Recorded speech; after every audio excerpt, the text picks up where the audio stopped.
Hey friends, welcome to Woman Owned Wallet, the podcast. I'm your host, Amanda Dare, a serial entrepreneur who has already made all of the money mistakes, so you don't have to. Now I'm working on my money mindset, expanding my companies, and having open conversations with women around a subject that shouldn't be so taboo, money. My company, Woman Owned Wallet, and I are determined to help you foster a more positive relationship with your wallet and help you create a life that makes you say, wow. Hey, moneymakers. Welcome back to another episode of Woman Owned Wallet, the podcast. Today's episode is giving calm confidence meets creative magic because we are joined by not one, but two amazing ladies that are changing the way families grow, learn, and love together. Meet Amanda and Kim, the duo behind Little Loving Lessons, a heart-led business rooted in community, education, and a whole lot of intention. Now, Amanda, she's up first, y'all. Amanda is the kind of a woman, and I'm sure a kind woman, but the kind of a woman who radiates wisdom and warmth. She's your go-to for soulful curriculum, gentle guidance, and big picture thinking. Whether she's designing a new lesson or dreaming up a book, she leads with love and clarity. Welcome to the podcast, Amanda. Give our friends a little bit of the vibes of your background. Yeah, so even as a child, I always enjoyed listening to other people talking about their problems and seeing if I could help them, giving my advice, all of that. So as I got older and I was just looking through course catalogs in college, what can I do with my life? And I stumbled across social work and I was like, what's that? And then I got into the path of therapy. I started as an intern at a local community mental health agency here in Louisville. And from that, I got my licensed clinical social worker certificate. And I'm a behavioral health therapist for children and families. Behavioral health therapist. Yes. For children and families. She's got you both covered. And I'm sure there's so many of us that need that. So thank you for everything that you do and bring to the world.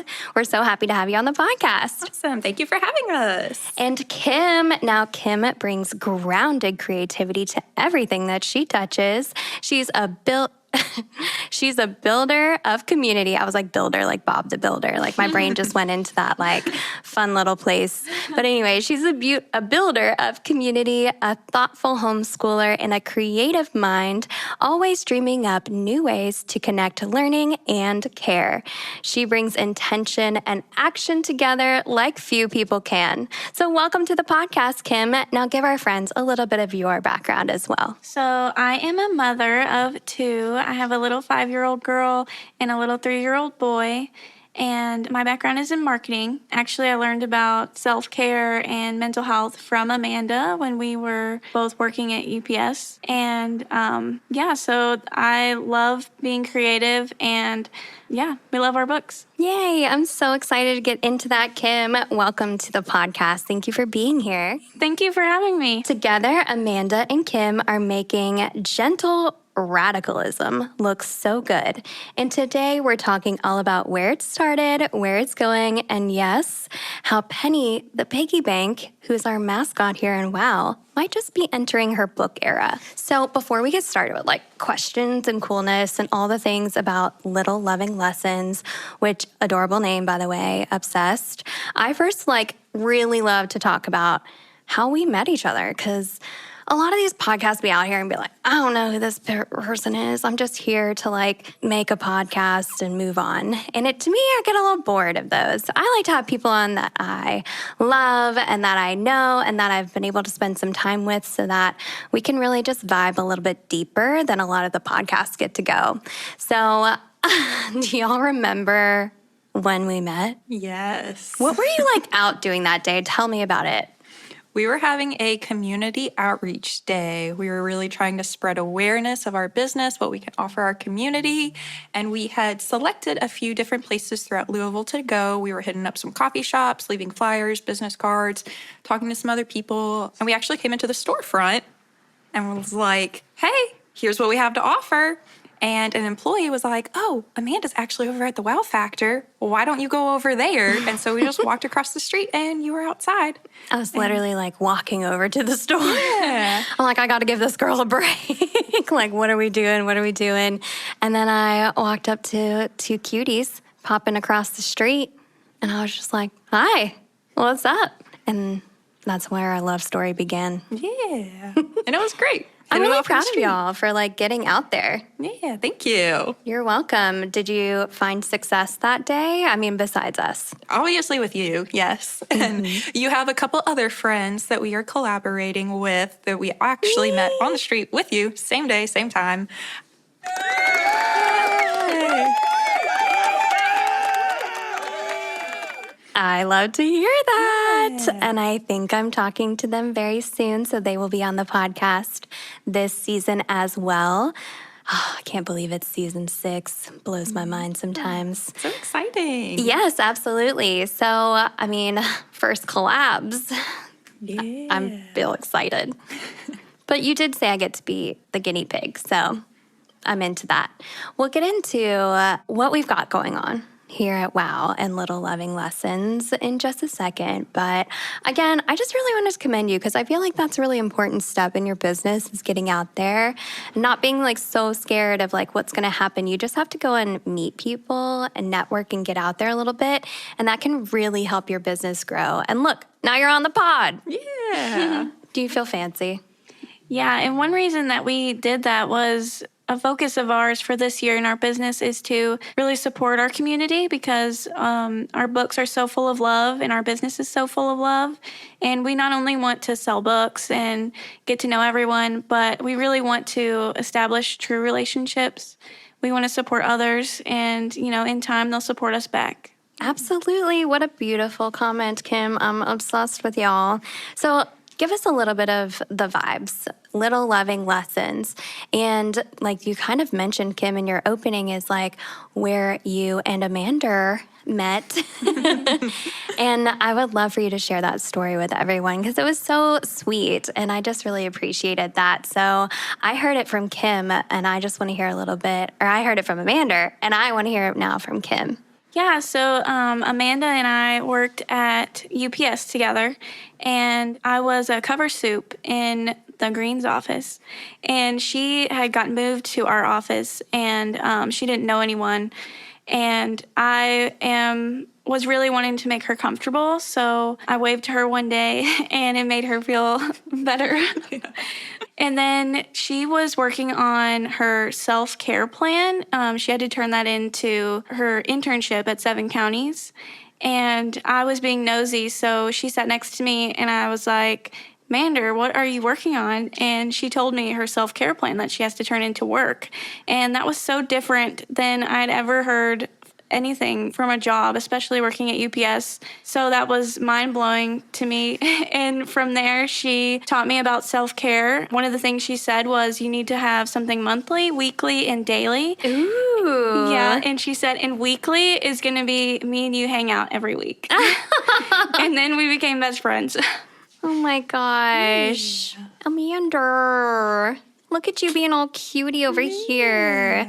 Got a great friend out of it. Absolutely. And then very intentionally. Yeah. I love to see that. Do you remember like what your daily, monthly, weekly vibes were? I guess we knew the weekly, but what were some of those like self-care things that you put on your list, or what are ones that you have on your list today? My daily one, at least at the time, was taking showers because that was a quiet moment for me. I was alone. I didn't have my phone. People couldn't bother me. My cats couldn't bother me. It was truly just time alone for myself to reflect. We know those cats be bothering us. I feel definitely you. in the bathroom too. Always sneaking in. And now it has changed, and I think that's typical with a lot of self-care plans. It's going to evolve as you evolve as a person, the different experiences that you have through your day-to-day life throughout the years. Now I would say a daily self-care for me is reading. And so I read a lot of like enlightenment, positive psychology, fulfillment type books. And so that's where a lot of my self-care daily comes in now. Oh, I love that. Yeah, And then thank you. monthly? Monthly, I don't know if I have like an exact monthly one, but I definitely try to see friends at least once a month that I Yeah. don't often see. I see Kim all the time. We see each other. Oh, nails. Yeah. Monthly self-care can be nails. Look at your nails. So go into yes. I feel like we need oh, you know how Dolly Parton started one of her, I don't know if it was Jolene, but it might have been. No, it was 9 to 5. Yes, we're getting 9 to 5. I can't strum my nails yet. I'm not that equipped yet. I wish I could play the spoons or something, but I did go to music school, but just mostly singing now instead. Well, we love to see it. We love to see how people get together. I love to see the intentionality as well. One, you wanted to make sure that she was comfortable. So you're like, Amanda, what's going on? And two, you were like, Kim, we're going to hang out weekly. That's what we're going to do. And so that intentionality from both your sides is what I think really created.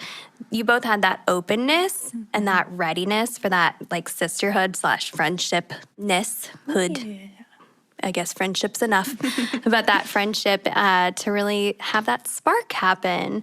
And so I love to see that from y'all. And of course, you know that I'm on my journey to find my sisterhood and find all the girlies that are around me. And I saw y'all on the street and I was like, good heart, yes ma'am, let's chat. Because I don't just talk to everybody on the street. I do talk to a lot of people. I love to yap. But I don't talk to everybody on the street. And I think, that same day, y'all got to meet Raina and Candace from For Ladies' Sake. Like I said, they'll be on the pod. And I got to just start that little sisterhood expansion, for all of us. And I've seen y'all at some of their events. I've seen them supporting you and you supporting them. And it's just a beautiful, it's so cute. Makes my heart so happy, y'all. Well, Amanda, I feel like money can really feel like a loaded topic. And I think at first, maybe y'all weren't all the way sure. You're like, I don't know, a money book, because we haven't really dove into it yet. But we do know that we're going to tell all of them, that Little Loving Lessons is about kids' books that y'all have illustrated. Fancy artists over here. Oh, my goodness. And y'all have illustrated them, and you're really trying to tell this, empathetic story. And so when we started to look at that and maybe what we could do together, I don't think money was the first thing that y'all were ready to talk about. They're shaking their heads so hard, y'all. And no one was ready. And I was like, listen, I'm in therapy about money stuff, so it's a thing. And it's such a powerful thing. Mm-hmm. So as we kind of go through, we'll talk a little bit more about Little Loving Lessons and everything that y'all do. But what was kind of that first moment for Little Loving Lessons? Did one of you have the idea and then tell the other one? Where was that little spark? Tell me about it. They're so cute looking at each other. I need to have more duos on here. I just love to watch people interact. And I don't know, I just want to hear the spark and how it got started. So tell me about it. So I would say the first thing was me and Kim would have weekly scrapbooking dates at her house. Every Sunday night we would scrapbook. And in one of those conversations, she had just casually mentioned something on her bucket list was to write a book. She wanted to be an author, have a published book. And that kind of just sat in the back of my head for a little bit. And I was in a session with a young child trying to teach want to versus have to. I was like, I don't have anything to teach this little 4-year-old this lesson. I wish I had a resource that would help me with this. And then I was watching a National Geographic documentary and saw a little story about baby turtles, and that book came to be. But I took the idea for that and brought it to Kim. I was like, hey, you want to write a book? I need resources for therapy to help these children. Mm-hmm. Let's just write children's books. So we had a few ideas to start off with. And we just got the idea going, and it was rolling from there. I love to hear that. Oh, my goodness. And Kim, you're a mother of 2, and I had learned that y'all met during your last trimester of your first pregnancy. And so I'm sure kids were on your mind a little bit with that. So were you just let's jump in, or were you nervous? How did that come for you? So I'm very enthusiastic about mental health now that I learned about it from Mander. And I had experienced postpartum depression. So that was something that I really wanted to help my kids with, is their mental health, and just give them a good example to follow, and I knew that I couldn't stay in that place. And so anything that had to do with mental health and helping kids, and especially my kids, learn the lessons that we teach in the books, I was all for it in any way that I could. And I'm also very creative, and we're both artsy. In marketing, I do have an entrepreneur mindset, so I was all ready for it. Yeah, you're like, you know what? Let's do this thing. Yeah. And you're doing it with your bestie. So, like, what could go wrong? I'm sure we'll get into that because, like, listen, I have more business breakups than I do, like, romantic ones. So we've all been through different things, but I'm always happy to see a very happy duo. So, Kim, I did read that you were drawn to learning through connection and curiosity, which feels like such a powerful core for like little loving lessons. Was there a moment in your early days as a mom or as a teacher when you thought this is how it should be done? So you loved the mental health and you were like getting into that, but was there a moment with your kids where you're like, that needs to be a story? Kind of like the way that Amanda had that was, you know, when she was in her behavioral therapy moment. Did that happen for you as a mom as well? So I wouldn't say that my kids have sparked any books, but I have used the books we have. Oh, yeah? Yeah, with my kids, including that turtle book that teaches want to, have to, because my oldest is 5, and the story that I tell about that book is my little girl, she did not want to put her shoes on when we were going to leave. We have this routine. She sits on the couch with her juice, and then I say, okay, it's time to go. Let's go to the front and put our shoes on. And it was a power struggle every time. And she would want me to carry her to the front door and put her shoes on for her and stuff. And so I knew like that this book, it taught want to versus have to. So we read the turtle book together, and in it, the turtles get distracted from going straight to the sea. And so the kids will say like, should we go over and look at that log? And they'll say, no, we have to go to the sea.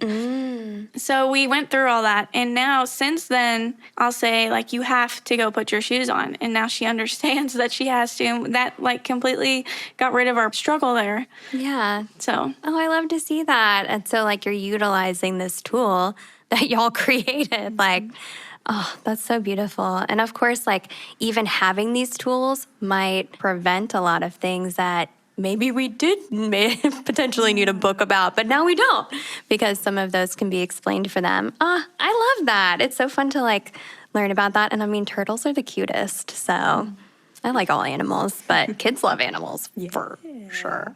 Do you feel like, I don't know, I feel like Nemo, you know, Finding Nemo, like Squirt, Crush, like Totally Dude, you know, all of that. Probably made kids love turtles even more. Did you name the turtles that like are in the book? Tell me about that. I'm not sure. It's just like the full story.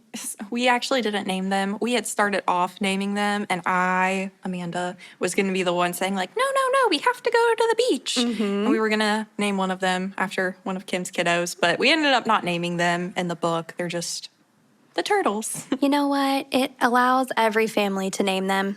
Yeah. Voila. There you go. Marketing. Oh my gosh. I actually do like that. Like it gives you more opportunity. And then the kids can say, you know, whatever they want their names to be. Or just call them like Turtle or Lol. I don't. Obviously, I'm not always great on the spot marketing, but we'll get there.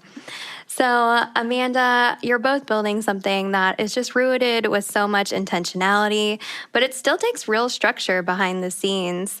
What are your early priorities when mapping out a Little Loving Lessons story? And what are you unwilling to compromise on? Is it the empathetic nature of the book that you're unwilling to compromise on, or the lesson, or I guess both? What do you think?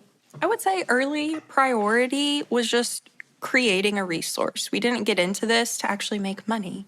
It was just to fill a need. I needed a resource to work with these kids. And then it kind of developed into, we can help a lot more people. We can help teachers, parents, counselors, other therapists with that. And as for what we're unwilling to compromise on, we want this to be intentional, relatable lessons. We want it to be diverse. I'm showing kids from different communities, different ethnicities, races, and different socioeconomic environments, things like that. So I would say we're unwilling to compromise on those things. We want it to be relatable for anybody in the community to be able to use. And a lot of times, the books that I have are of a lot of white children, and I work with a lot of children of color. And so I want books that represent something that the families that I'm working with can actually relate to. Yeah, I feel like if you don't see yourself in the story and if you can't relate to the story, I do wonder about just on the topic of understanding, race and different backgrounds and sexual orientation background. I mean, there's so much diversity that makes, the world amazing. And I do wonder if animals are a little bit more, because I've noticed that, like, you have Hillary, the alligator. Yeah. I forgot the title of the book. What was it? Hillary the Space Alligator. Space Alligator. Because I was like, oh man, she in space? Like, and to see her with, like, I don't know, she's really cute. And so I didn't get to read that book yet, but I was like, oh, I wonder if animals really do help kind of create that connection that we might be missing, or create that relatability automatically because there's just not a concern about anything else. We're talking about the animal, but the story is relatable to everyone. And so I thought that was really interesting that I noticed you talked about the turtles. And then tell me a little bit about the story of Hillary, the space alligator. I want to hear, because I haven't been able to read that one yet. What's that one? Like, Amanda is like turning beet red, y'all. I wonder what the background of this story is. Okay, so Hillary the Space Alligator is not exactly a therapy book. It's kind of just a novelty. I'm very creative. My brain is really random. And Amanda and I were in a car. We were on our way to the airport. We were going to go to Aruba. Oh. And yeah, my husband was driving, and it was like awkward silence time. So I was like, Cody, to my husband, tell me a story. And he's not creative, and he doesn't have the same talent that I do with that. And he was like, no, you do it. So Hillary the Space Alligator is just some nonsense that was barfed out of my brain. And Amanda was like, let's make it into one of our books. So that's how Hillary the Space Alligator was born. But she is in space all alone, and she finds friends. So Aww. It can be about acceptance, but really it's just a novelty book. I think there's definitely that acceptance factor. I mean, an alligator in space. Does she meet other, like, I guess, aliens? She lands on a planet and has a party with some giraffes. So it's a giraffe planet. A giraffe planet. Yes. But they're all friends and accepting, and they have a party. I love this. Women in STEM, It's so cute. Have you seen those TikToks that are like, it's a trend and it's a silly thing? Because you guys know I'm just a silly goose first. But it's like a woman screwing on a light bulb, and it's like women in STEM. Like, Yes. I was like working, I went to a baby shower recently, and I was working with some, they were like little LED lights on a little strip, and they were very small, and I was like messing around, like organizing them to go with these balloons. And my cousin, whose party it was, she just goes, I was like, I feel like I'm working with like fiber optics. She was like, women in STEM. I was like, yes, ma'am. Well, I am very curious because, like I said, I've had, partnerships over the years that were just a little tricky. And we do know that partnerships in business can be very tricky because you have probably that friendship, but you seem to have a balance with each other really beautifully and an acceptance with each other. How do you navigate, like, if there's differences in opinions or approach, while continuing to grow through something that might not feel aligned? Like, when there is a difference, how do you navigate through that as a partnership? Just like yell and scream it out, or duke it out? Or is there, what's a kind of thing? Is there one of you that usually disagrees? Like, what are the vibes? Tell me. Divulge. They're like, not sure, y'all. Let's go. Honestly, like, I don't think me and Kim have ever even had a fight. What? Yeah, there's not much tea to spill there.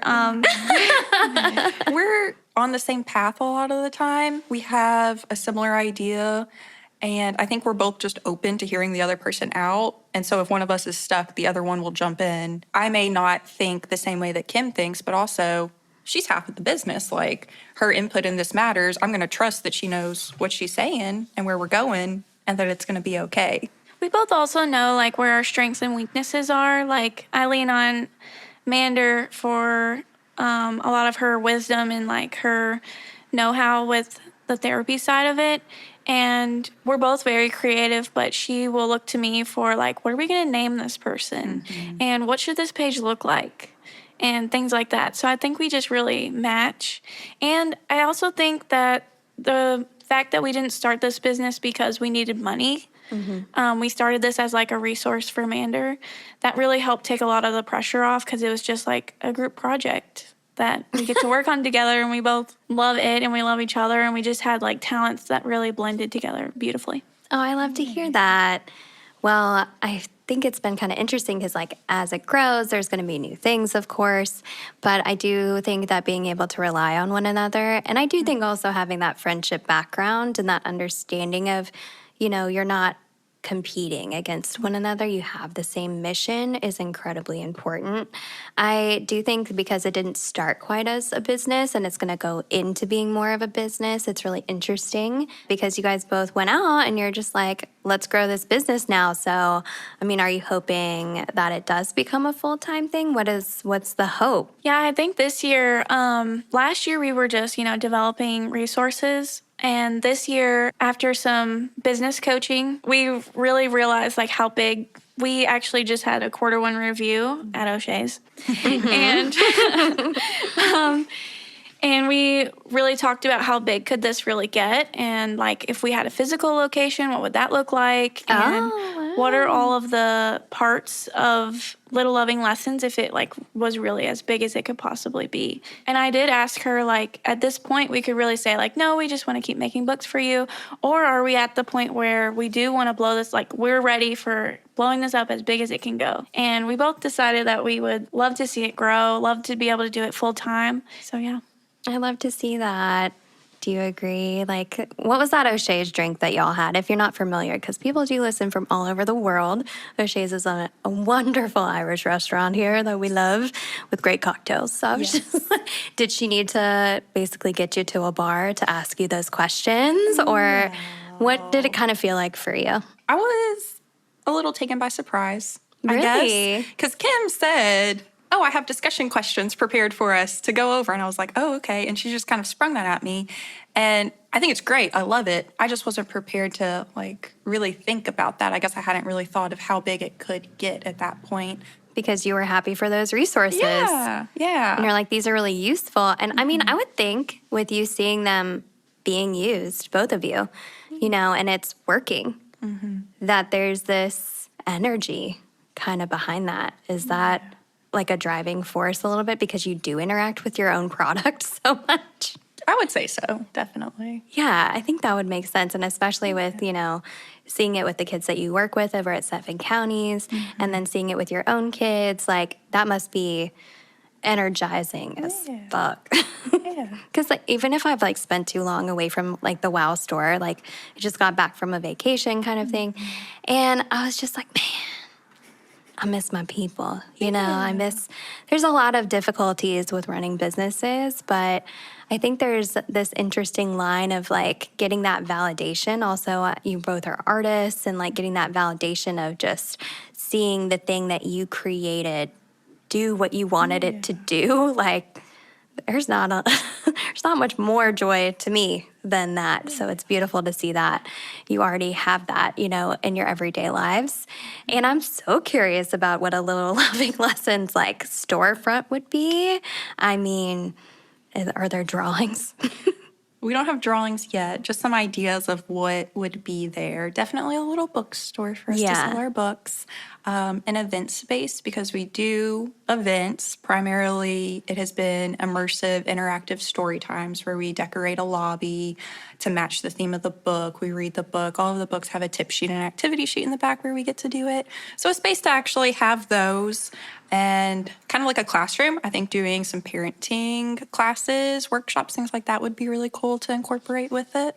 Yeah, and maybe even have like offices for therapists. And have it be like a therapy place too. I was thinking Amanda might want her offices there. That would be nice. That would be cool. I think you could even get together with a daycare or something. Actually, I think there's one opening down the street from here. I wonder if they have extra space.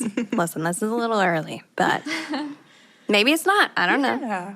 I wasn't at O'Shea's. Rude. Just kidding. Our first O'Shea's date was our manifesting. And we've really manifested a lot of our goals already this year. Wow. So we said we got to go back.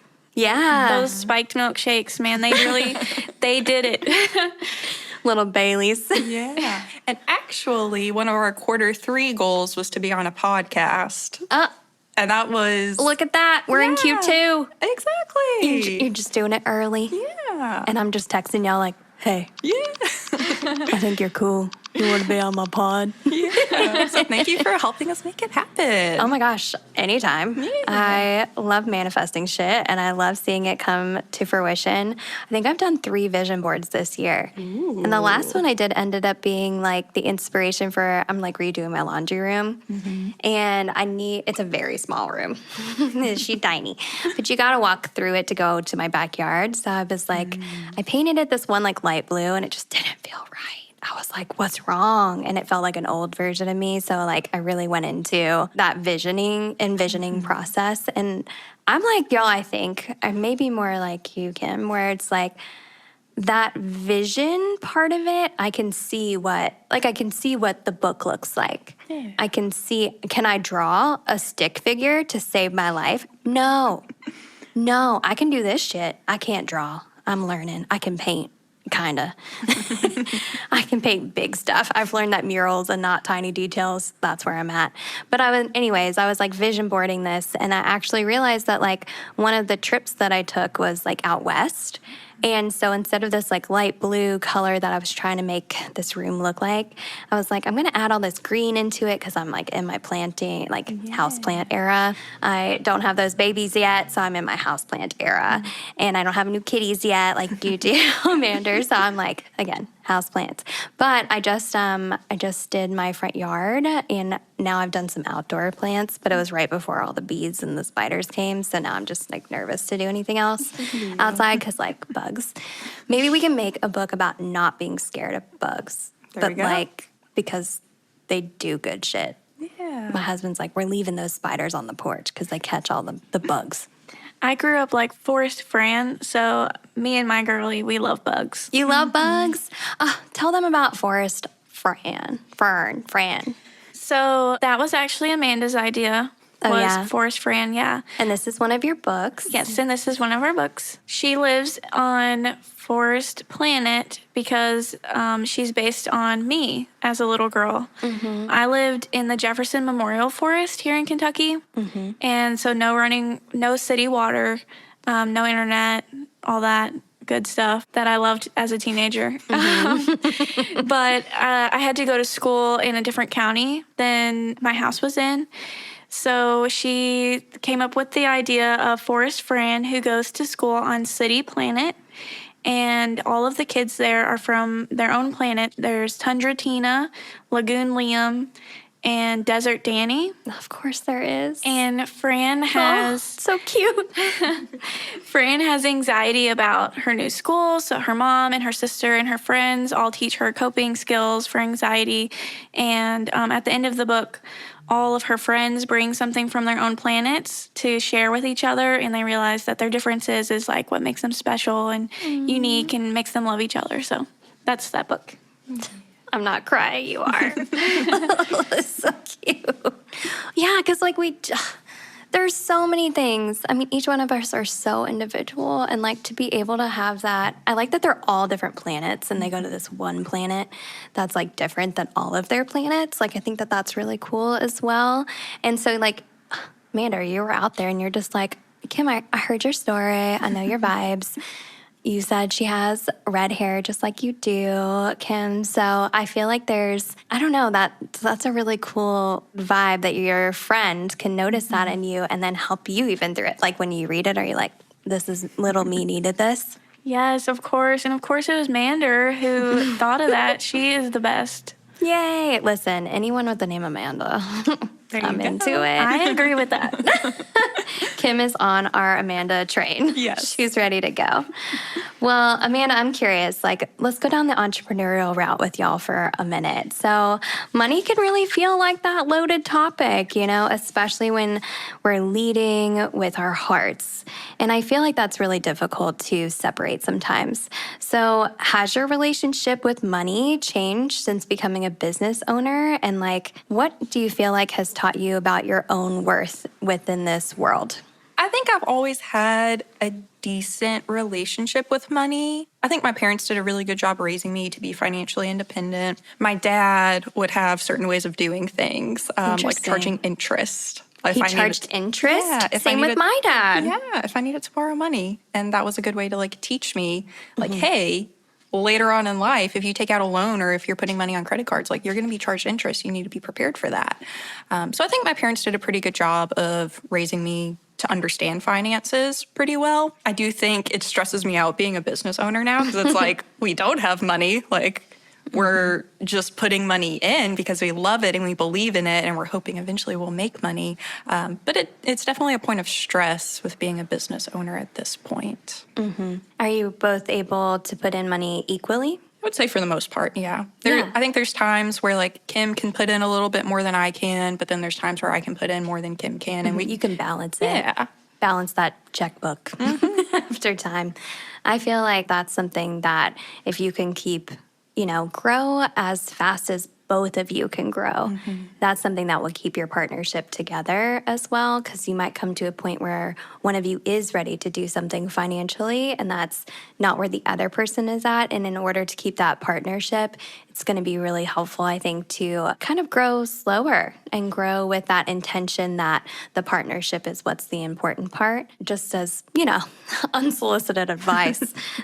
No one needed to know, but we love it though. It's important. Yeah. This is some business coaching right here. Well, Kim, entrepreneurship really forces us to learn as we go.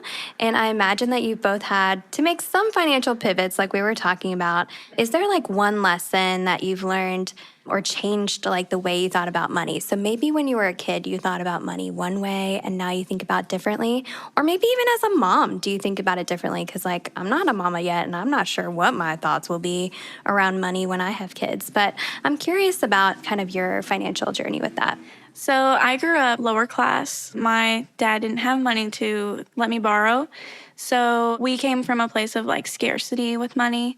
And there was a lot of, we don't have money for that. We don't have money for that. We don't have money for that. Did they ever explain to you any deeper of what that meant? Or was it just the phrase you heard all the time? It was the phrase I heard, and I would hear them complain about, we made enough money to pay bills, but if there was a situation that needed something past that, it was a catastrophe. Mm-hmm. And that pressure was really unintentionally, put down on all of us children as well. We felt that energy. So when I was able to get a job, I got one as soon as I was able to. One, to help my family because I felt like they needed me to support them and myself. And I saved a lot. And one thing that I did when I was able to have a job was I made sure I had $2,500 in my savings account because I didn't have anyone help me buy a car. And so I knew if I had that much, I could at least buy someone's junk in their yard, a car that was on its way out. And so I went through several cars when I was a teenager because they were already on their way out and they would break down. Yeah, and that's what you could afford at the time. You have to struggle through that, but you were ready with that money and set aside. Right. So if I had $2,500, I knew when this car goes, I'll be able to do it again. Got it. I've kind of kept that mentality of having a safety net that's my own, outside of a credit card. That's kind of I still have that and it still gives me a safety feeling. And especially with having kids and going through layoffs and stuff like that, having something safe like that is really important to me still now. Yeah. Do you feel that? I understand that scarcity mindset. And for me, it's one side of my parents was scarcity and one side was abundance. So I felt always torn between the two. But it sounds like scarcity was the majority of what you heard. Are you taking any steps to maybe it's not quite the time yet to talk about kids, but I'm sure they ask for things. So have you thought about how you're going to communicate that to your children? So maybe they don't hear the same thing that you did growing up, or maybe there's a deeper explanation of that. Have you explored that yet? So a little bit. My kids, they do have opportunities to earn money from us, even though they're 3 and 5. They have like extra chores that they can do to earn money that like isn't really something that they're responsible for. But if they see the opportunity to do it and they can, then we'll give them like, you can go pick out a coin, or here's a whole $1. When you go to the dollar store, you can pick out one toy. And when we go to the store, because we still go grocery shopping. I know a lot of people order their groceries, but I've never done that. We all pack up in the car and go there and do it together as a team. That's that millennial background that you were saying. Y'all are younger than me, but you said I identify as millennial. I don't think millennials order their groceries all the time, but that's just me, and I'm an older one. Yeah, but we have days where we go look at toys, and then we have days where we buy toys. Oh, I love that. And so we tell them, this is a look at toys day. Yeah. And so we'll still go to the toy aisle and walk around, and they'll like interact with them. But we're like, this isn't a buy toys day. Maybe the next time.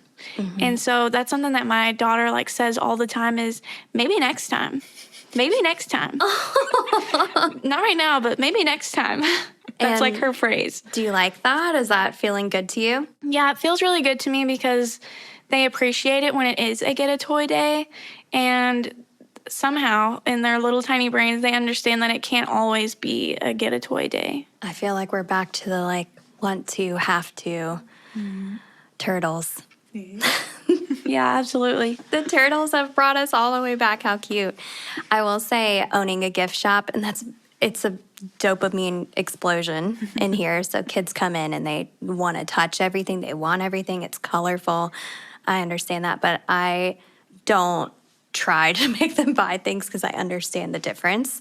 So what I tell them is like, oh, we actually just get to make a list of all the things that we love today, and you get to pick one thing from each store, and then you can talk about the list, and then like I usually don't get much past that. And then the parents might say something like, that would be great. Let's make a list of all the things we like today. And if we still like them next week or tomorrow or whenever, sometimes I let them fill in because it's not my responsibility here to understand their system, and I don't want to like inject anything, but I try to help the kids like know that it's very exciting. And I have free stickers in the store that I give out so that if they need something, because sometimes it's like a need, there's like a moment of just like, hey, I enjoy giving a sticker out. Would you like a sticker?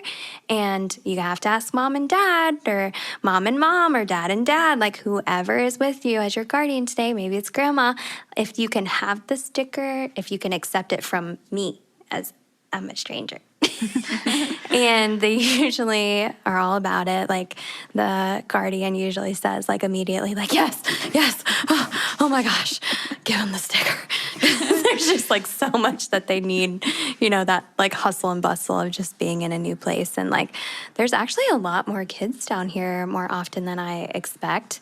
The kids usually call us the dancing store or the pink store. I've been called the disco store a lot of times. And actually, I'm remembering this really cute moment that I had. It has been a while since I had this, and I might have told this story before. But there was this really great little girlie that she got her first money from the tooth fairy. I know. I was like, that's the cutest thing I've ever heard in my life. And she wanted to spend it at woman-owned wallet because she wanted to put money in the wallets of women because she knew that that was good for everybody. And she told me that, and I was just like, oh my gosh, this is the best thing ever. And so I always tell people we accept tooth fairy money. It's okay. And actually, one of the reasons I'm so excited about meeting y'all and having a little loving lessons, here at WOW is that for this summer specifically, we've been really focused on adding more to our kids section. So I want to make sure that what we do provide to kids, because a lot of my stuff is real sassy. She's got curse words, whatever. I do try to keep that stuff a little higher on the shelves. However, curse words are around, and words to me are only bad words when they have bad intention. So you can make any word a bad word. But for me, kind of knowing that they're looking around and they're influenced by everything, that I want them to have this like positive moment in the store, and I want them to know that there are certain things here available to them. And when I tell the parent, because they're going to be obsessed, they're going to be like, I have to have this book. I'll be like, listen, well, let the parent speak first. But then, it's okay. We get to look at it. You can open the pages. You can check it out. And then I can tell the parent, like, hey, just so you know, not only is this another woman-owned company, this is also a brand that was started by therapists and moms to help with empathetic teaching. So, like, there's this beautiful story behind it. And I mean, of course, then they're going to be like, take my credit card. I'm buying this book for my beautiful child. I'm like, of course you are, because it's so cool and they're already going to be in love with it. So I'm going to put all those books, available. And especially this summer, I'm just so excited. Wait, do y'all have your books in any other stores? We have one of our books in Carmichael's kids bookstore. Carmichael's. Yeah. Y'all, that's a beautiful local bookstore here. We're obsessed. There's also my friends that own Nook and Nowhere. Is that what it's called? Shoot. Caitlin and Nicole, I love you. I forgot if it's called Nook and Nowhere. I think it is. It's where Trouble Bar used to be. I got more people to introduce y'all to, but they own a cutie bookstore. But anyways, Caitlin and Nicole own it. Also Fun Duo, obviously. And they're amazing. I need to have them on the pod too. So we'll get them on here and we'll find out the real name. But I'm pretty sure it's Nook and Nowhere. And they used to own a bar and they wanted to switch it over to a cafe. So that's what they did. And they're obsessed with like the bookstore cafe vibe. So we need your books in there. And here, and we're all different, of course, different areas of Louisville, so that makes it really easy for people to find you as well. Hey, Moneymaker, did you know that one of the most powerful things you can do with your dollar is decide where it goes? Introducing the Woman-Owned Wallet Tour, your new favorite way to explore cities through the lens of woman-owned. From cafes and boutiques to salons and sweet spots, we're mapping out the baddest businesses powered by women. Think of it as a self-guided tour meets empowerment hour. Grab your friends, your wallet, and your walking shoes because we've done the research so you can do the shopping. Every stop you make puts money directly into the wallets of women, and around here, that's the goal. Ready to walk the walk? Visit womanownedwallet.com or come into our storefront in Louisville, Kentucky and start exploring woman-owned businesses near you. Is it true that girls live longer than boys? This store is very amazing. It's so cool. Your shop is the cutest. I love all the pink, and I love that you're supporting women. Keep on doing what you're doing. All right, bye. So I feel like now we've chatted a little bit about that money. We know what Little Loving Lessons is. I feel like the vibes are good. We get the duo. We're obsessed. We're going to buy every book for everybody in our families. And now I want to talk a little bit more about Penny the Piggy Bank. Yes. Because I was like, y'all, I've been waiting for you in my life. Because like I said, can't draw the same amount. If somebody was like, listen, we're going to end it all if you can't draw, I don't know, a still life, I'd Bob Ross that stuff. I don't think I'd make it out. I'd be like, give me some paint. Let's see if we can make it go. But we have talked about how this is kind of like a first real collaboration. I brought y'all a story. And so we are now like in development of a kid's book. Yay!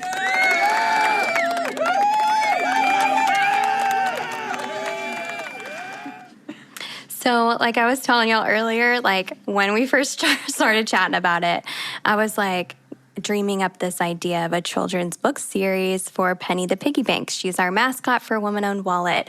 I haven't been able to tell everybody on the podcast like quite about that yet, but do I wear an inflatable piggy bank outfit to the events or not? Y'all have seen it, right? Yes, 100%. Absolutely. It is amazing. We love it. She has bedazzled hooves. Listen, Mander, she gets her nails done every month. That is her self-care. We're here for it. She's here for it. She has eyelashes on her, and I did have to buy eyelashes off the internet that were like 4 hubcaps. So Oh my goodness. I was like, what's a big enough eyelash? And it's like off of a car. And so we glued those down and then we bedazzled her, like her makeup's on and everything. And then she has a little bow on her tail, which reminds me of Eeyore, just like a little pink bow. But she's cute. And then she had like spots on her because she's just a little cute little pig, actually, not piggy bank. But I carry around one of my ka-ching buttons. Carry around the ka-ching button, and I let people hit the ka-ching button, and we always talk about how every penny counts when you put it in the wallets of women, and then they start to get it. So actually, I have to tell y'all, like, the first time I wore it at one of our events down here in Nulu was Bachfest this year, and Bachfest, have you ever been to it? Bring the kiddos. Oh my gosh, Kim, they're gonna love it because they race goats. Oh, wow. I know. We're a weird city, but we're so fun. And so like last year we sponsored a goat and her name was Ruth Bod or Goatsburg. And she had a little like collar on and she had a little gavel as she like ran. She didn't win, but she won our hearts, We need to write a goat story now. Like, gosh. Too many ideas. Careful when we open this exciting journey. It's never gonna. But okay, so I was wearing it around, and everybody's like, Bach is like a Bach beer. I didn't know that. I thought Bach was like a word for goat in German, but it's not. So Beer Fest and Wurstfest, so sausages and beer all day. And for some reason, there's goats running around. And it's because this is Market Street. So Market Street, like back in the day, was where you had the market. Surprise. So they like race all these baby goats, and on either side of us, they have these alleyways. One's called Nanny Goat Strut, and one's called Billy Goat Strut. And they're named after like all the goat races and everything. I mean, we're known for like horses, we're known for goats, we're known for pigs down the street. The poor piggies. But it's okay. So I was walking around my piggy bank outfit, and everybody thought I was like a barbecue place. Oh, that was advertising. They were like, "Oh, where do we get some pig, some ribs or whatever?" Some dudes like were gross because, of course, but most of it was the kids. The kids running up to me, hugging my legs, like all this stuff. So cute. They're like, "Oh my gosh!" And some kids like. Like some kids are so excited and then they get too scared. And I had to figure out, I was like, it's okay. And I was like, would you like to push my ka-ching button? I'm Penny the piggy bank. And they were like, and I was like, oh, everything is coming down now. They're excited. They understand that there's like a thing going on. They got to hit a bedazzled button that made a ka-ching noise. Like, it was so cute. So cute. It was, I still need to wash that suit because it was so dusty that day. But like my little feet, I need to give her a pedicure. There we go. That's what she needs. Yes. She needs a pedicure. But like, it was such a weird day, but I was like, okay, now I've seen this outside of my personal events. Like we had her at Pink Miss. We debuted Penny the Piggy Bank at Pink Miss. And then we had her at Galentine's Day. And I've worn it like once or other. Actually, y'all were at the Show Her the Money event. So I wore her to show her the money, and I was just welcoming people in. But I think I got her a name tag that says Penny the Piggy Bank, embroidered by one of my other girlies that we sell in the store, a stitching witch, obsessed with her. And so I finally got it, and then people were reading her name tag and everything, and they were like, oh, she's a piggy bank. She's not a pig. Like people were like, there's tens of thousands of people at this event. So I got every reaction possible, but I was like, oh, she works. Like, she's here. People get it. And as soon as I say, like, I'm the mascot for Woman-Owned Wallet. Here's the map, and then I make it a whole thing and make sure all these parents see it. And they're like, oh my gosh, I love that store. And I'm like, great, wonderful.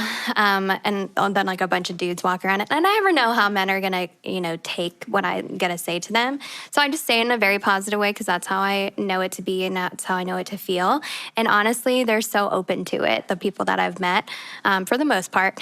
And so it was like a really interesting experience. But as you talk about your visions for what the future of Little Loving Lessons is, like, I get it.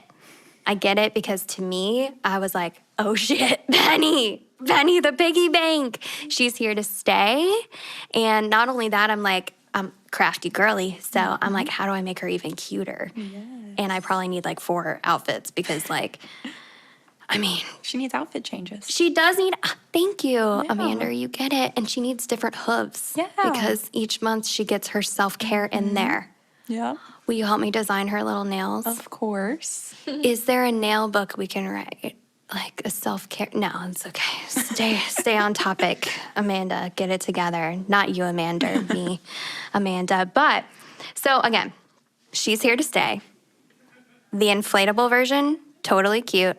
Maybe we've been talking a little bit, y'all, about like, what is she gonna look like and how cool is she gonna be? I had like a little AI thing made up of her one time where it's just like, did I send it to you? Oh, did I?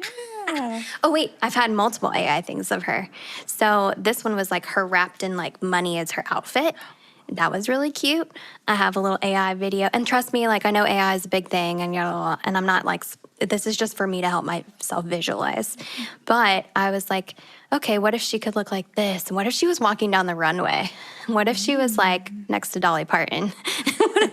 And it's just really fun to like think through all those things. I mean, listen, Imagination Library should be our total goal. But I learned how that they accept books from that and it might take us a minute, but it's okay. Yeah. We got time. We'll figure it out together. So anyways, we didn't immediately click that like this warm, empathetic story could really come from a piggy bank. Like, how are we going to talk about money? But then I felt like as we explored it a little bit more, we realized that money itself doesn't have to be like this cold, complicated thing. I mean, if you're listening to this podcast still, you know that. You know we're not trying to do this crazy thing with money. But there are so many ways to talk about saving and borrowing and learning about money that can create more neutral feelings around it and more empowering feelings around it because money is so powerful. It's literally what runs our world, that energetic exchange and everything. But it can also be used to control people. And it's been used to control women for a long, long time. And obviously, gender diverse people, people of color, like we know the struggle with that. So I feel like if we can start to help kiddos understand that it can be neutral and then just used as a tool. So first, we go with the basics, neutral, and like the saving and the spending and trying to talk about that. So through Penny, we want to gently teach kids how to use their money wisely and how to build their confidence without fearing money.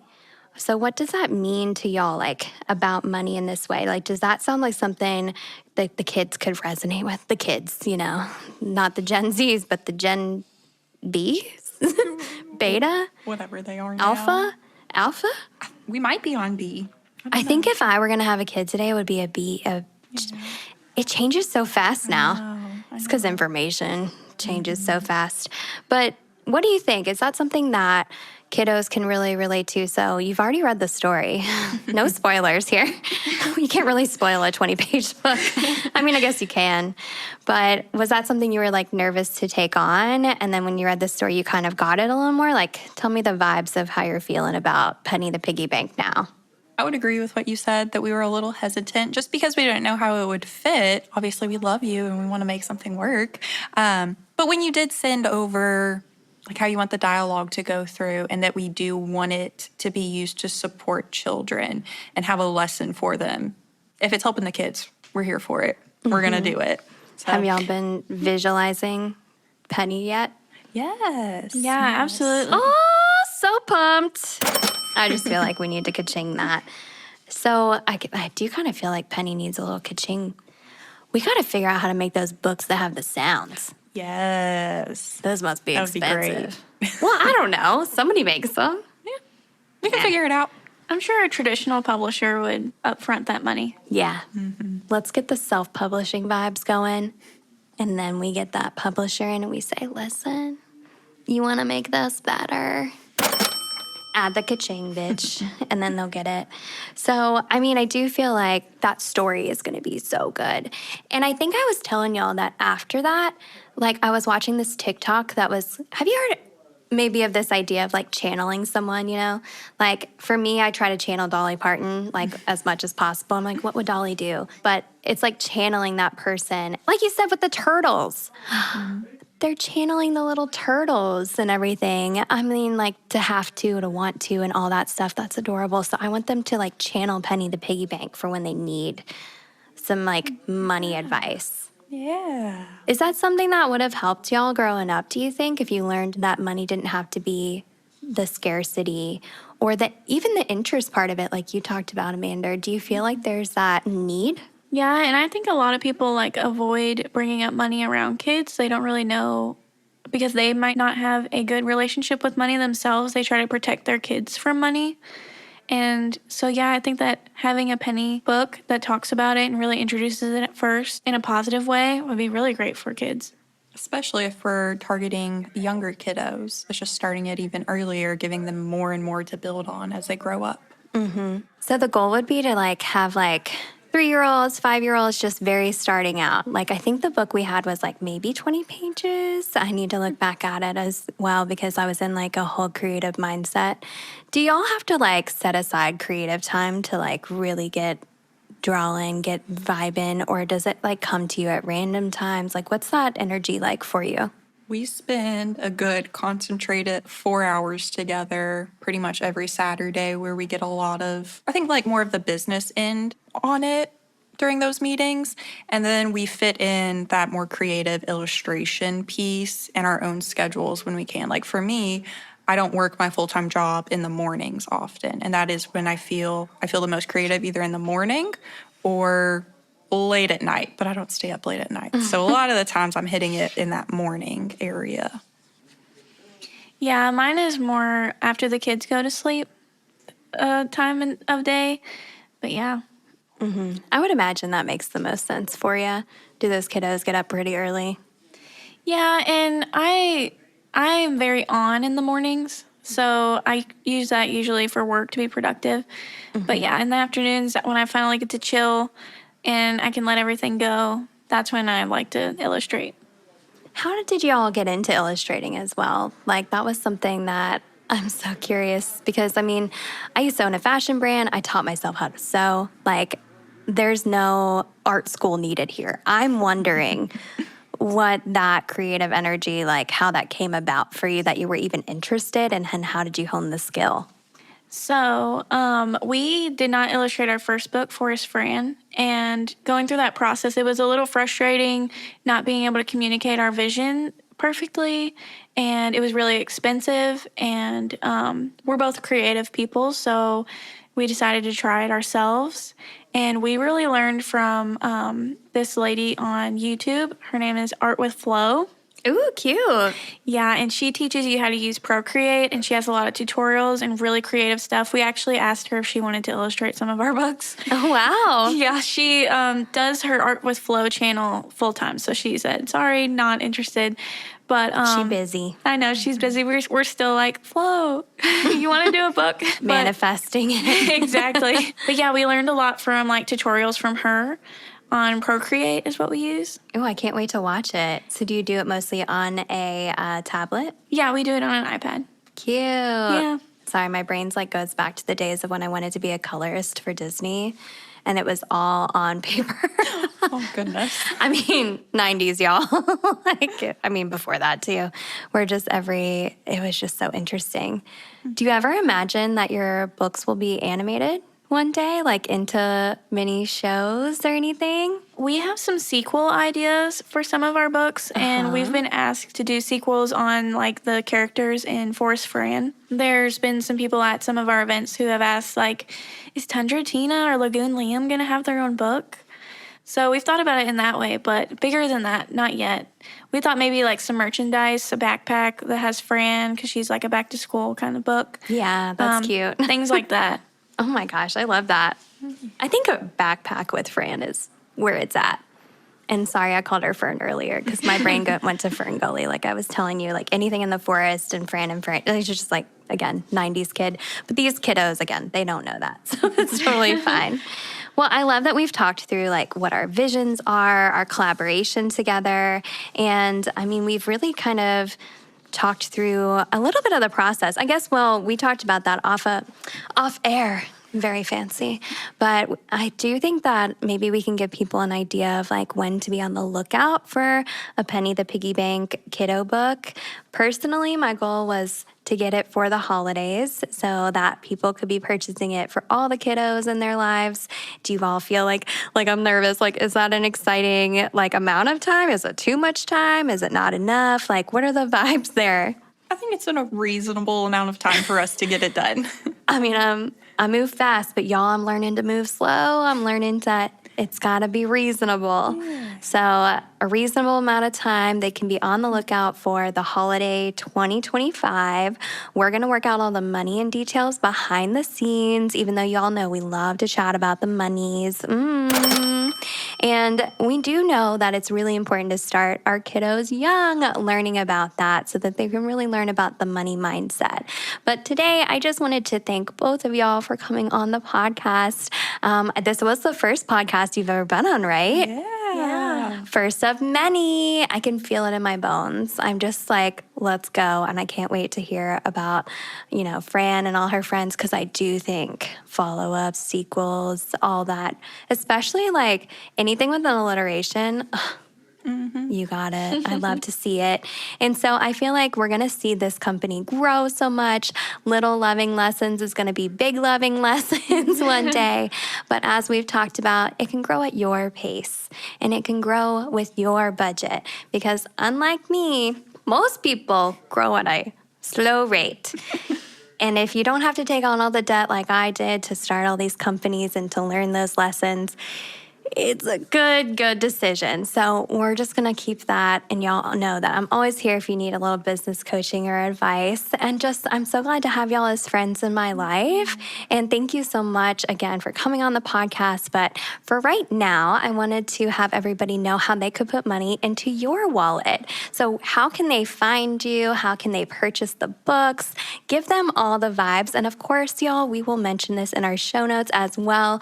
But I just want to hear it from Kim and Mander. So we have a good little system. You can go to littlelovinglessons.com, and that has links to all of our books on there. And actually, Kim made that website for us. Fancy Kim. Everything in-house. And all of them are available on Amazon. Oh, I love that. And just for the other services that you provide right now. So, Kim, you were telling us that you do social media management. Is that tell us where they can find that if that's something they need? You can find me on Facebook or Instagram, Kimberly Tipton. And yeah, we can work that out. I have a marketing background. I love content. I love podcasts. I love video editing. Yeah, I'm really passionate about that. So yeah, if you need help with that, you can find me. She might be on my roster, y'all. I always look at somebody, I'm like, hired. And so Amanda, which, Amanda. But Mander, do you want them to give you a follow on Instagram as well? Or is Little Loving Lessons the main spot you would like them to find you? I would say Little Loving Lessons. I actually do not have my own personal Instagram. Wow. Oh, it's so hard to not, especially with business stuff. But you have an Instagram for Little Loving Lessons. Yes. And is that just Little Loving Lessons straight across? Yes. Oh, so easy. Y'all lucky. Yeah. It's hard to get your own name on Instagram. Once you think of that idea, it's not always the domain. It's usually the Instagram name you got to grab first. I have 8 extras on mine just for future ideas. Well, again, thank you so much. And moneymakers, until next time, go out there and make that money.